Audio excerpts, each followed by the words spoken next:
pessoas estivessem reunidas em seu nome, lá ele estaria. E é em teu nome, Senhor Jesus, em nome de Deus, nosso Pai amado, que nós agradecemos essa oportunidade, Senhor, de te receber em nosso lar e em nosso coração.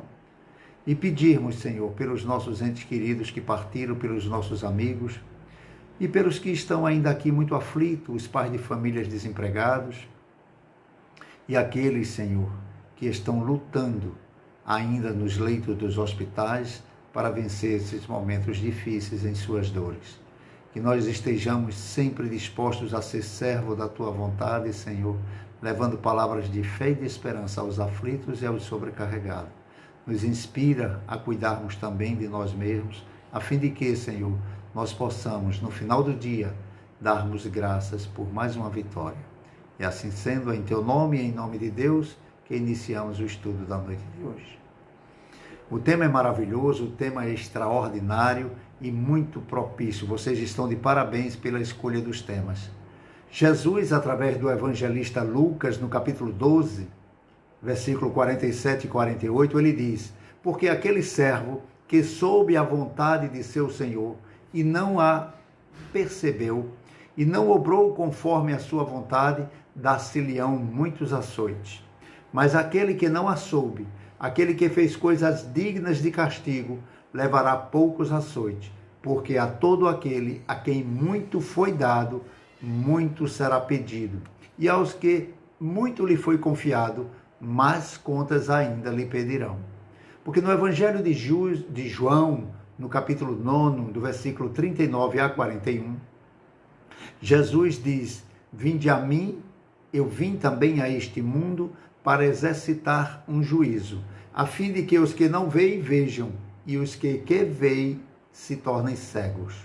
E ouviram alguns fariseus que estavam com ele e disseram: logo, também nós somos cegos, Senhor. Respondeu-lhe Jesus: se vós fosseis cegos, não terias culpa, mas como agora mesmo dizeis, nós vemos, fica subsistindo então o vosso pecado. Porque se os teus olhos fossem bons, o teu coração não seria mau. Nossa reflexão do Evangelho tem como ponto de vista central para nossa instrução a chamada a parábola do mordomo, também conhecida como a parábola do servo invigilante. Nela, Jesus traz um ensinamento muito importante. Ele nos conta como funciona a justiça de Deus em harmonia perfeita com a sua misericórdia. Nessa parábola, conta Jesus que um servo foi incumbido de administrar os bens de seu senhor e alimentar os demais criados. Ao voltar de viagem, o patrão se surpreendeu com o servo maltratando os seus companheiros e negligenciando seus deveres. Recebeu severo castigo em açoites, pois o servo conhecia a vontade do seu senhor e a desobedeceu. Nessa parábola, conta que o servo também ensina que um outro servo, na mesma condição, que não conhecesse a vontade do seu senhor, se fizesse coisas dignas de castigo, receberia poucos açoites, pois a quem muito foi dado, muito será pedido. E aquele que pouco lhe foi dado, muito lhe será tirado. Então, é nessa contradição das palavras de Jesus em forma de parábolas que nós vamos entendendo em Mateus, no capítulo 24, 45 a 51, e em Lucas, capítulo 9, 39 a 41, que faz parte dos ensinamentos de Jesus, a misericórdia divina e a necessidade de vigilância. Na parábola, os dois mordomos, o que sabia a vontade de seu patrão e o que desconhecia a sua vontade, representam a humanidade nos seus diferentes estágios evolutivos. Uns já estão cientes da lei de Deus, a vontade do patrão, e por isso, quando negligenciam o seu cumprimento, merecem açoites, ou seja, sentirão em suas consciências o cumprimento e a cobrança da lei de causa e efeito. Outros ainda estagiam nas faixas primárias do conhecimento da lei de Deus e, por isso mesmo, quando erram, merecem menos açoites. Ou seja, a sua consciência não lhe cobra tanto. Nessa história está expressa a equação lógica racional da justiça divina versus a misericórdia de Deus. Nós que temos entendimento ainda bastante imperfeito da lei de Deus, não conseguimos equacionar a questão da misericórdia com a justiça que devemos observar. Cremos que os fatores são inconciliáveis, pois, se eu for misericordioso, como poderei ser justo ao mesmo tempo? Jesus, como Espírito puro e conhecedor profundo dos atributos do nosso Pai Celestial, usa a parábola do mordomo e vigilante para nos mostrar como isso se resolve na perfeita harmonia com as leis que regem nossa vida. Ensina que o rigor das consequências de nossos atos é proporcional ao nível de consciência que temos do erro praticado. Os homens e mulheres que infringem a lei de Deus sofrem consequências de seus atos conforme o nível de despertamento espiritual que já apresentam, de acordo com o seu estado evolutivo. Mais uma vez ele vem reafirmar: a quem muito foi dado, muito lhe será pedido. Significa exatamente que os espíritos mais amadurecidos, mais informados e conscientes das verdades espirituais, é esperado deles maior vigilância sobre aquilo que sabem, já que não é adequado praticarem aquilo perante a vida. O processo de conscientização das verdades espirituais é irreversível.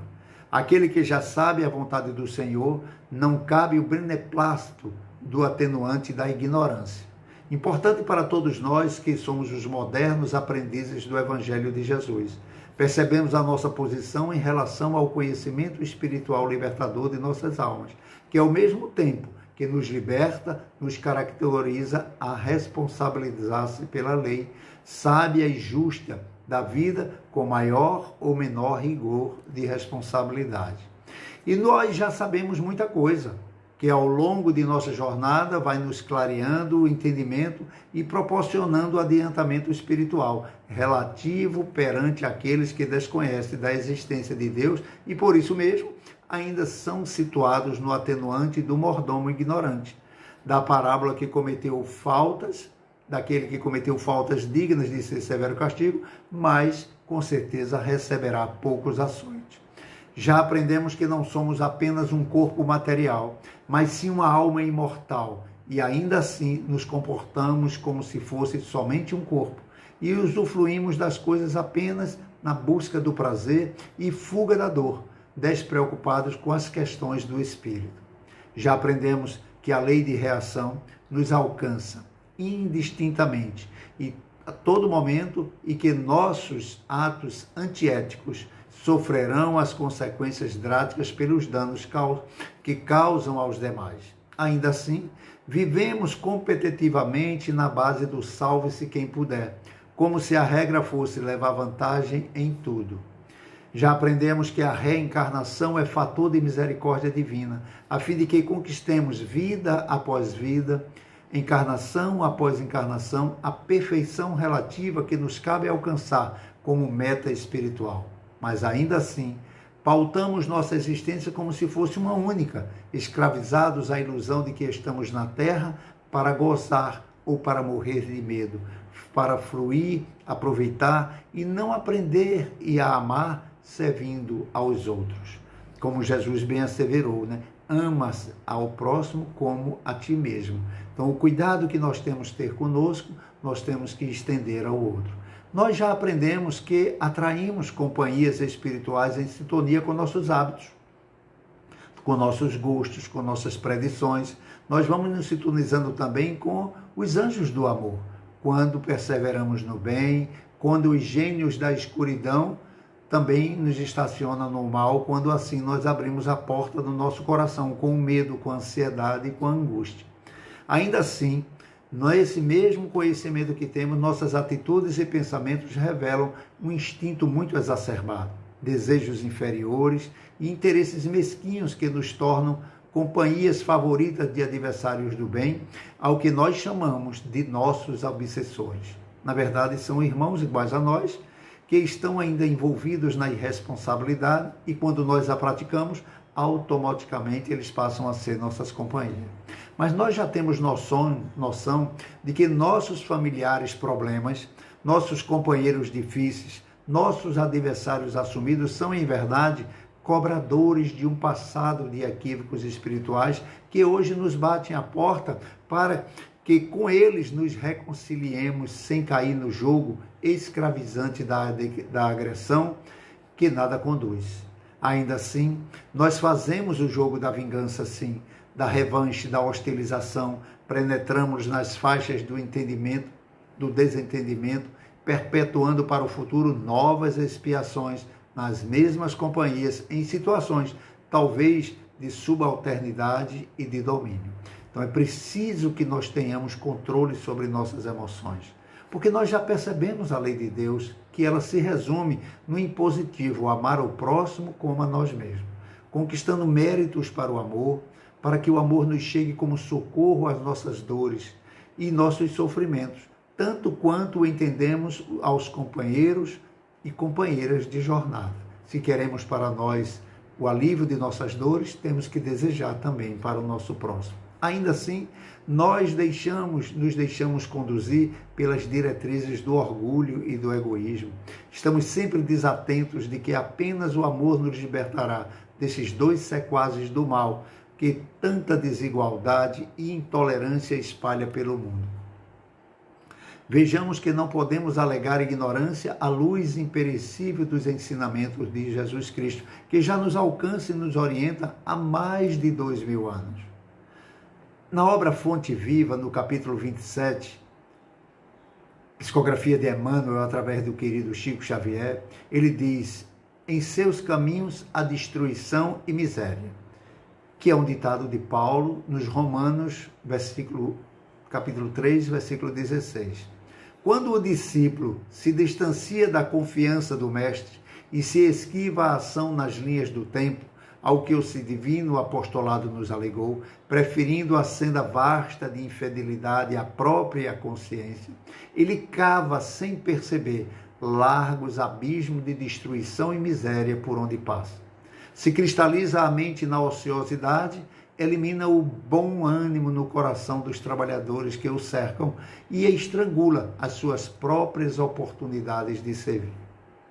A presença do Espiritismo como consolador prometido por Jesus e iluminador de nossas almas retira de nossos olhos as escamas do fanatismo e da ignorância, revelando com clareza inconfundível a verdade espiritual da vida imortal em todos os seus aspectos, com todo o seu fulgor, mas também com todas as suas responsabilidades.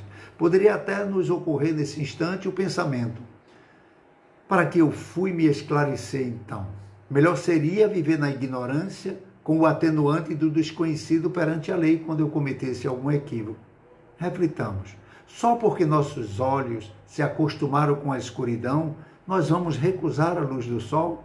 Só porque nos acostumamos com a água impura e salobra, vamos recusar a água cristalina e pura? Só porque nos resignamos com a dor da queimadura, vamos permanecer expostos à chama do sol que ferem o nosso espírito? Nossa aproximação com o Evangelho libertador, na forma de verdade espiritual que consola e instrui, é fator de progresso para o nosso espírito. Não lamentemos a evolução, antes a aprimoremos, buscando voluntariamente o vigiar nossas ações, ao vigiar nossas atitudes, a fim de que consigamos cumprir os impositivos da lei de Deus, que já sabemos que existe e são boas para todos nós. Regozijemos, sim, com o saber espiritual que ele já ilumina a razão. É possível que um pouco de coragem e valentia para enfrentar desde agora as nossas imperfeições morais, que nos têm feito sofrer por consequências amargas nos resgates das nossas infrações que cometemos no conjunto das diretrizes morais que compõem as leis de Deus. É preciso que nós demos uma pausa ao sofrimento. Por isso mesmo Jesus deixou o sublime convite: vinde a mim todos vós que estáis cansados e sobrecarregados, que eu vos aliviarei. Essa promessa de Jesus baseia-se no fato de que, quanto mais sabemos da verdade, mais estamos livres da ignorância que nos aprisiona e nos escraviza. Paulo de Tarso, na sua primeira epístola aos Coríntios, no capítulo 13, versículo 11, disse certa vez que, quando eu era menino, eu falava e sentia como menino. Eu discorria como menino, mas logo cheguei a ser homem. Acabei com as coisas de menino, desejando nos lembrar que as atitudes imaturas que nos mascaram o passado fazem parte da nossa infância espiritual, mas que agora somos espíritos adultos e devemos, por isso mesmo, abandonar as coisas de menino, assumindo nossa responsabilidade de filhos de Deus e fazendo a todos o bem que pudermos para que o bem haja a favor de nós também. Se já sabemos que somos espíritos imortais e conhecemos a lei de causa e efeito, não temos uma ideia clara do que irá exigir de nós em forma de responsabilidade, pois a quem muito foi dado, muito lhe será cobrado. Quanto mais conhecemos as leis espirituais, mais responsáveis nos tornamos. Se não pomos em prática aquilo que já aprendemos intelectualmente, estamos gerando sofrimento a nós mesmos, pois a sua cobrança interna é maior. A voz de nossa consciência é mais forte e mais alta. Ela nos atinge com maior rapidez. Não cobramos de uma criança que ela tenha atitudes e comportamentos de um adulto. Por quê? Porque sabemos que ela não tem a experiência de um adulto, não tem o conhecimento de um adulto, logo, não poderá ser cobrada como um adulto. Ela vai sim sofrer as dores de seus equívocos e de seus erros, mas no limite do aprendizado. Não é uma punição, faz parte da sua evolução. Já o nosso crescimento espiritual se dá através do desenvolvimento intelectual e moral. Só que esses dois aspectos não andam juntos, mas um se desenvolve antes do outro. Se costumamos ler e estudar sobre as verdades espirituais, se conhecemos o ensinamento do Mestre, se sabemos o que convém e o que não convém ao espírito imortal, temos o dever consigo mesmo de colocar em prática o que já sabemos. Não precisamos ser conhecedor do espiritismo. O simples fato de saber sobre o princípio da reencarnação já nos torna mais comprometido perante a forma íntima, já que hoje é o fruto de ontem e amanhã colheremos o que estamos plantando hoje. O plantio é livre, mas a colheita sempre será obrigatória. Porque se nós nos tornamos mais responsáveis, porque é que nós vamos nos cobrar um pouco mais. Somos nós que vamos ter que corrigir todo o mal feito. Nós somos o nosso próprio juiz, o nosso próprio carrasco e o nosso próprio libertador. Somos nós que fazemos a análise e o julgamento de nossos pensamentos, de nossas palavras e de nossas ações. E quanto mais adiantados estivermos em relação ao conhecimento espiritual, mais rápido daremos conta dos efeitos desses atos em nossa vida. O Pai perdoa, eles não sabem o que fazem. Uma das últimas palavras de Jesus durante a sua crucificação. Quando ouvimos falar das derradeiras palavras proferidas por Jesus no topo da montanha, antes de deixar o corpo chumbado na cruz, pedindo a Deus que perdoasse seus agressores, nós ficamos comovidos. Somente um homem singular seria capaz de um gesto grandioso como esse. Por certo, nos dias atuais, Jesus continua rogando ao Pai que perdoe aqueles que não sabem o que fazem.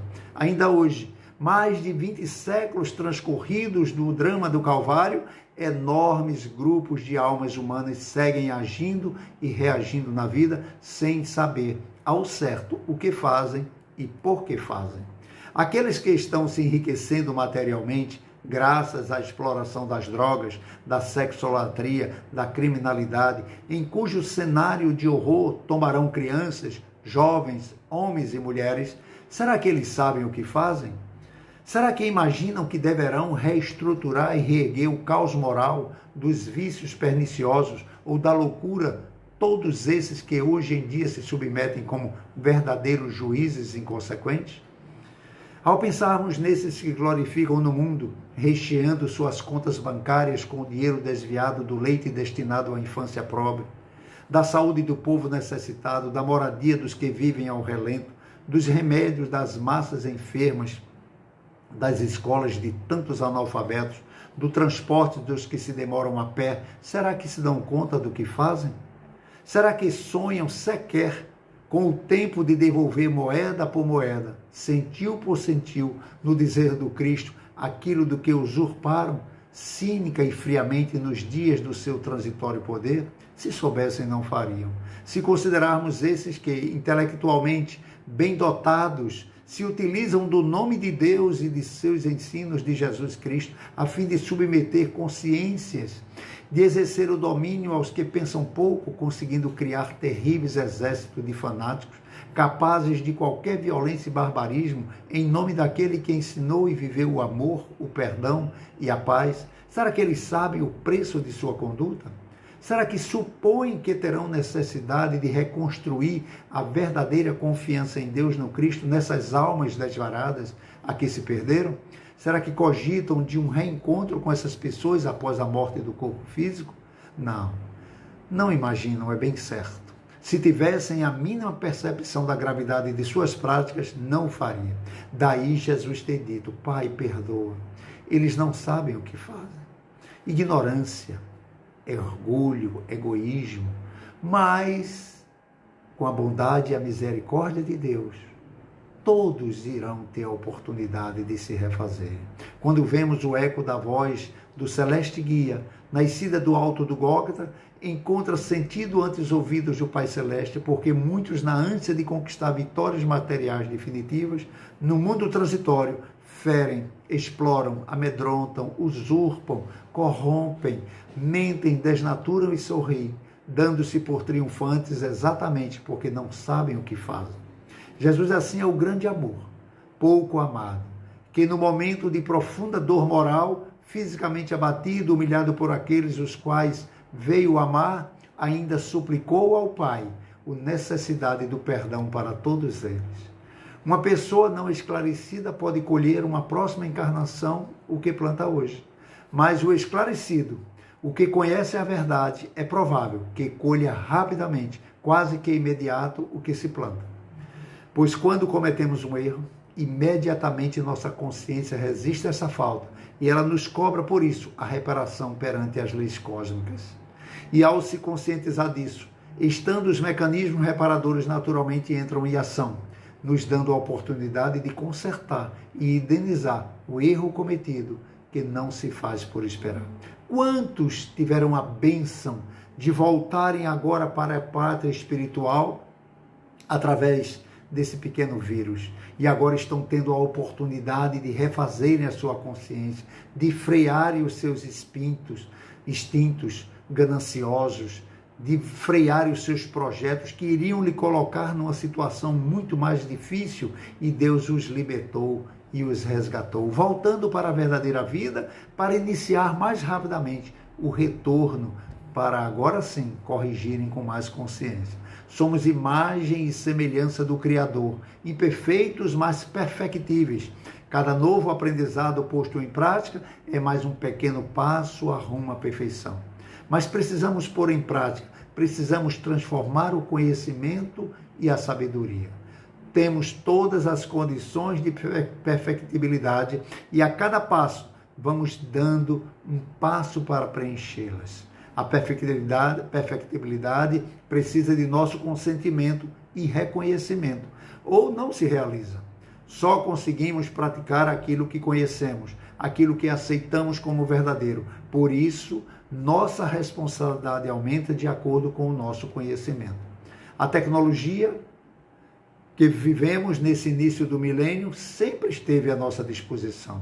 As condições necessárias para as telecomunicações, a informática, a astronáutica, a medicina, todo o progresso alcançado esteve sempre ao nosso dispor em estado latente, esperando que conseguíssemos suas ideias e as realizássemos. Todo o material utilizado para a confecção do computador ou outro aparelho existe desde tempos memoráveis. Estava apenas esperando que alguém desse essa forma e utilidade que ela tem hoje. O mesmo se dá com o nosso conhecimento, com o conhecimento que o Mestre Jesus nos deixou. Conhecereis a verdade e a verdade vos libertará. A verdade sempre existiu. Ela não poderia ser manifestada antes de a conhecêssemos. Ela também não poderia ser cobrada sem que tivéssemos conhecimento dela. Agora que nós temos esse conhecimento, nossa responsabilidade é maior. Portanto, é preciso praticar. Quem a muito foi dado, a muito lhe será pedido. Os médios que obtêm boas comunicações são ainda mais responsáveis por persistirem no mal, pois escrevem frequentemente a sua própria condenação, se não estivessem cegos pelo orgulho, reconheceriam que os espíritos se dirigem para eles mesmos. Mas em vez de tomarem para eles as lições que escrevem, ou que veem os outros escreverem, sua única preocupação é de aplicá-las nas outras pessoas, incidindo assim nessas palavras de Jesus: vedes um argueiro no olho do teu próximo e não verdes uma trave no vosso olho. Da obra Taça de Luz, psicografia do Espírito Emmanuel através do querido Chico Xavier, ele diz: porque muitos são chamados, mas poucos os escolhidos. Jesus, Mateus 22:14. Estejamos convencidos de que ainda nos achamos a longa distância do convívio com os eleitos da glória celeste. Entretanto, pelo chamamento da fé viva que hoje nos traz o conhecimento superior, guardemos a certeza que nós já somos os escolhidos. Escolhidos para a regeneração de nós mesmos, para o esquecimento de todas as faltas do próximo e para recapitular as nossas próprias imperfeições, a fim de combatê-las. Nós somos escolhidos para o perdão incondicional, em todas as circunstâncias da vida, para auxiliar os que erram e ensinar aos mais ignorantes do que nós mesmos, para suportar o sacrifício, no amparo aos que sofrem sem a força da fé renovadora, já que nos rebustece o Espírito imortal. Somos os escolhidos para servir, além de nossas próprias obrigações, sem direito à recompensa, e aprender com nossos irmãos de jornada evolutiva, sem exigir que nos entendam, para apagar as fogueiras da maledicência e do ódio, e da discórdia e da incompreensão, ao preço de nossa própria renúncia. Somos, sim, os escolhidos, para negar a nossa própria antiga vaidade e tomar a cruz, e sobre os nossos ombros, a cada dia, abençoada a cruz, redentora de nossos deveres, marchando com humildade e alegria ao encontro do sublime Mestre. Aos espíritas, portanto, a todos esses que se unem em nome de Jesus, que já entendem da imortalidade da alma, da reencarnação, da comunicabilidade dos espíritos e que Deus não separa os que se amam, vamos já nos encontrar todos, quiçá durante o desdobramento da noite de sono para matar nossa saudade. Aos espíritas, muito mais será pedido, porque já receberam mais também aos que souberam aproveitar os ensinamentos, esses a muito também será dado. O primeiro pensamento de todo espírita sincero deve ser o de procurar, nos conselhos dados pelos espíritos, alguma coisa que lhe diga a respeito.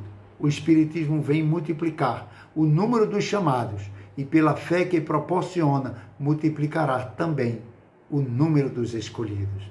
Porque no dizer de Graciliano Ramos, o espiritismo é uma luz gloriosa e forte, que clareia por toda a vida e ilumina além da morte. É uma fonte generosa de compreensão compassiva, derramando por toda parte o conforto da água viva. Se buscas o Espiritismo, norteia-te em tua luz, porque Espiritismo é a escola e o Mestre amado é Jesus. Um beijo grande no coração de todo. Que as bênçãos amorosas do Mestre Jesus recaiam sobre todos nós e encontrem em nossos corações um terreno fértil, para que nós possamos nos sentir fortalecidos a abraçar o mais aflito, a levar uma palavra de consolo, a entender a ignorância daquele que bate com aflição na nossa porta. Que Jesus nos abençoe, nos proteja, que possamos orar um pelos outros. Somos todos espíritos falidos, necessitados, decaídos, pecadores, mas precisamos nos fortalecer na fé para podermos juntos também sermos os escolhidos de Jesus. Um beijo grande. Ana Moura, querida, Maria Queiroz, Yasmin, meu querido Célio do atletismo, Clécia, querida, que bom ver você. Nascimento, Ana Paula, um beijo grande, Soninha, todos, Baraúna, Andréa, querida, Soninha Costa, né? Milena, querida, um beijo grande. Lelinha, um cheiro grande no coração. Vamos nos encontrar mais tarde em desdobramento da noite de sono. Cris, um abraço grande, que teu irmão tenha um despertar muito feliz. Taua, querido, um grande beijo.